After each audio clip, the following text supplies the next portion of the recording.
그리고 오늘 뭐 한복의 날인데 얼마 전에 우리 그 한글의 날이었죠. 이채익 위원장님도 말씀하셨지만 상주 해례본, 훈민정음 상주 해례본 아직도 못 찾고 있어서 많은 국민들이 안타깝게 생각하고 있는데요. 이제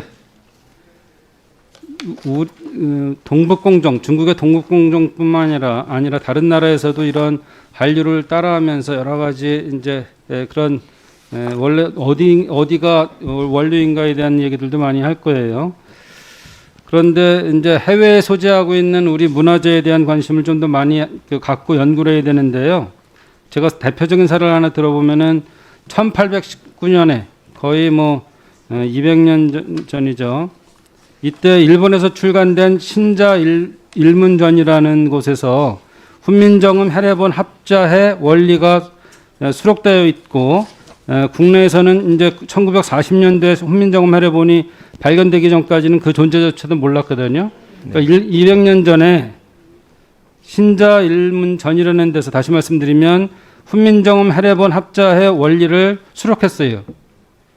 그리고 이때 해례본 내용을 바탕으로 신자 일문전을 만들고 나서는 히라다 아스다네라는 일본의 국학자가 신대문자를 창제했다고 역사를 심각하게 지금 왜곡하고 있습니다.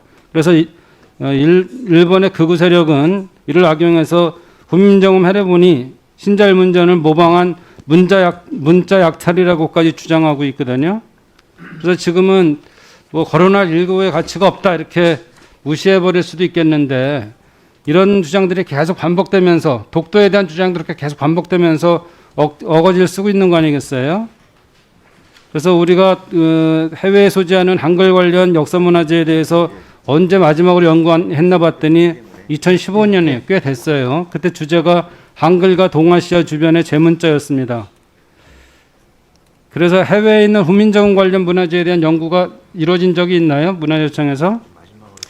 제가 알기로 2015년 당시 국립한글박물관에서 했던 그 동아시아의 문자 학술 세미나가 마지막이었던 걸로 알고 있습니다. 그러게요. 그래서 일본의 훈민정음 해례본이 있다는 사실을 인지하고 있나요? 전혀 모르고 있나요? 예, 내용은 알고 있습니다.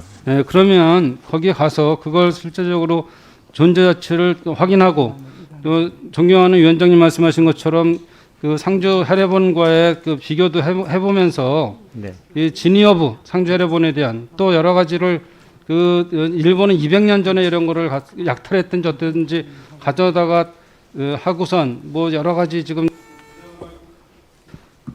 조작을 하고 있는데, 이런 거에 대한 대비를 해야 된다고 생각 안 하세요? 네, 그 조사를 해서 종합적으로 그 보고를 드리겠습니다.